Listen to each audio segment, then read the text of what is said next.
Okay, Assalamualaikum to Sir Nazir, our lecturer for finance subject. So we are from Group 3, which is the Ministry of Education. So now I will introduce to you our group members, which is me myself, Nur Shamim Nabiha. We have Nur Iza Amalia, Siti Nur Hidayah, Nur Zakia, and also Nur Muzira Sulaika. So we will present to you regarding to the question that have been given to us before.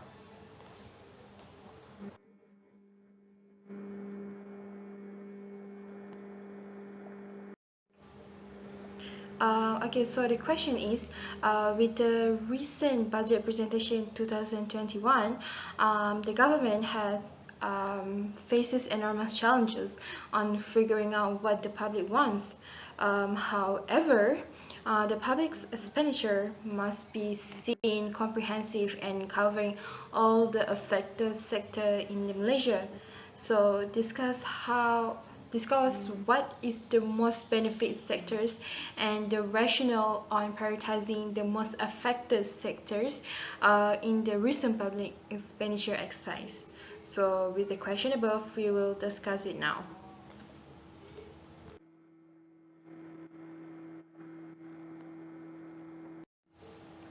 Okay, recently our country was announced with the budget presentation 2021, which was being begun in sitting in 6 November 2020 in Parliament.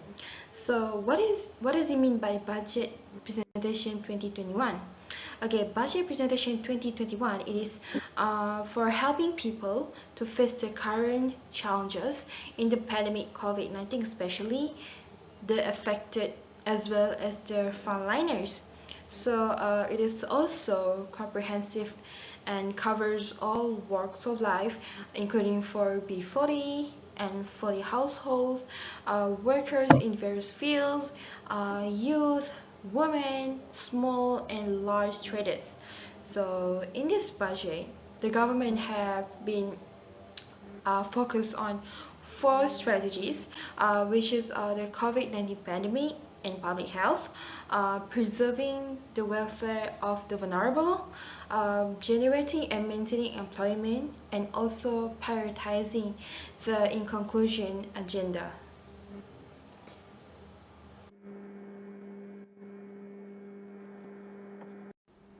Assalamualaikum and hi, my name is Iza Amalia. So today I will present about the government challenge on figuring out what the public wants, especially during COVID-19 as we're facing right now. So there are three government challenges, which are protecting employees, recovery of education system, and provide funds to public. So first government challenge is protect employees. So according to a report issued by the Pandemic Response Accountability Committee, which was created under coronavirus relief legislation to promote transparency in the government's response to the pandemic, most agencies are facing four primary challenges, which are financial management of coronavirus spending, grant and loan management, IT security and management, and protecting health and safety, and at the same time maintaining the effective operations. So these concerns arise, and the government had to provide sufficient personal protective and equipment (PPE) and hand sanitizer, especially for public servants, in order to allow the public to get services, and at the same time to protect the public servant as the country is facing insufficient health supply right now. So the second government challenges is recovery of education system. Schools and universities closure across the country right now were made based on the analysis of positive case data, close contact and quarantine among students, educator, and also the staff, which the case had increased during the third wave of the COVID-19. If schools are closed as part of the required step, then the student will no longer face the community and they have less chances to be with their peers and friends and to get a social help which is necessary for their good mental well-being. So this could lead to increase in the anxiety and depression among the student itself in this country. And the online learning also had caused a negative impact to the student right now, as not all students had a good internet connection and so on. So the government had to overcome and combat this situation in order to prevent the education among the public be left behind, at the same time maintaining it. So the third government challenges is provide funds to public. In economic theory, if the revenue is poor or less, the government needs to save more. But because the country is in a crisis situation during COVID-19, especially in the economic and health crisis, the government needs to spend more even if its revenue is low. The only way the government had to do so was to borrow more. If the government does not do, the situation is going to get worse and the public cannot get any funds or help from the government. So Deputy Finance Minister Dato Abdul Rahim Bakri said that real total debt sum of the nation is RM823.8 billion, which was below the statutory limit of 3.6%. And at the same time, the government had to think about how they can help or give the funds to the public to help them to survive during COVID-19. So that's all from me. Thank you. Assalamualaikum. I am Siti Nur Hidayah binti Zainuddin. Okay. So today I am going to present about the beneficial sector. With recent budget 2021 presentation, government has faced the challenges on figuring out what the public wants. As we know, recently our global has fighting with COVID-19 pandemic. In the budget 2021 presentation, the most beneficial sector is healthcare sector. The government has allocated the budget RM35 million under the Malaysian Healthcare Travel Council (MHTC) for the healthcare travel sector. MHTC function is to promote and facilitate the development of Malaysian healthcare to Malaysian healthcare industry as to penetrate Malaysian economy and improve the healthcare delivery service via digitalization. In budget 2021, MHTC is one of the Malaysian healthcare that responsible for the research on COVID-19 vaccination program that expert focusing. This is why the government has allocated the budget to MHTC with RM35 million in budget 2021. Health experts are rooting for more allocations under the 2020 budgeting to secure access to COVID-19 vaccines and decisively defeat the pandemic. Therefore, Malaysia Healthcare has adapted to the change brought about the COVID-19 pandemic, and also CEO of MHTC, Shirin Azil, intended to contribute up to RM10 billion to the economy as the industry recovery. So it can be concluded that the healthcare sector, one of the most important sector due to COVID-19 crisis, where a government has allocated the budget to the healthcare sector based on the current situation. So that is all from me. Thank you. Okay, my name is Zakia binti Nur Azni. Okay, the most affected sector during the COVID-19 crisis is education sector. The education, as we know, education sector is divided into three, which is the primary, secondary, and tertiary. There is a few challenges that we face during the COVID-19 crisis, and the first is access challenges. There is complaint about the student that they have to share devices and they could not fully utilize the lesson online due to the slow internet and slow internet connection or lack of devices.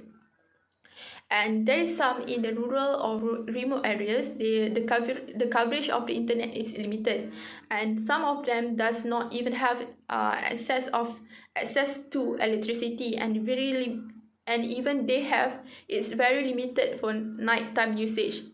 The second is the guidance challenges. To guide the children, especially for the primary and secondary student, parents need to be educated to teach and guide their children how to utilize and learn via the platform at home. And the third is the quality of teaching challenges. Most of private and public tertiary education institutions in Malaysia have relied on the face-to-face lectures and tutorials. So it becomes challenges for them if there is changes in teaching method. So the number 4 challenges is challenges for the student and researcher in the science stream. Experiments and the researcher of the science student are mostly done in lab, which is in the laboratories. But all the necessary equipment or tool can be found only in the lab. So if they have to learn in the online, so they cannot use or tools that only can be found in lab.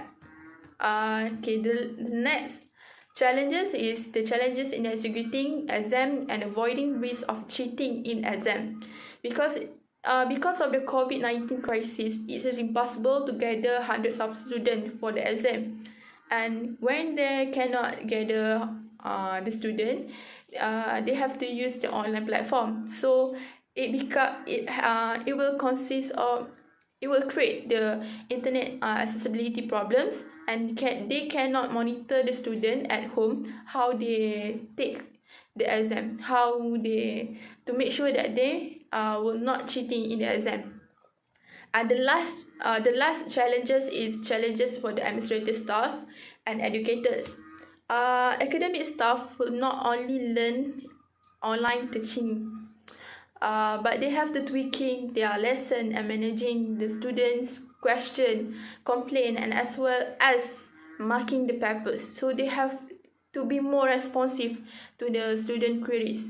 And some of the untenured professor or contractual staff or the international staff will face greater unemployment uncertainty because of this crisis.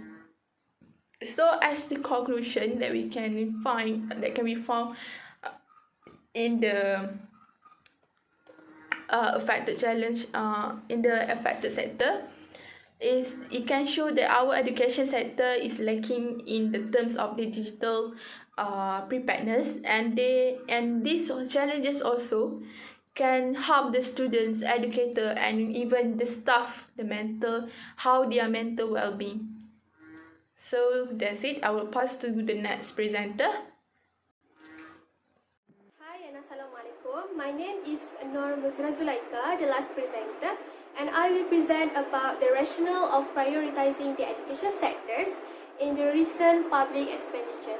So the first rationale is because of the poor digital connectivity. Why do I say so?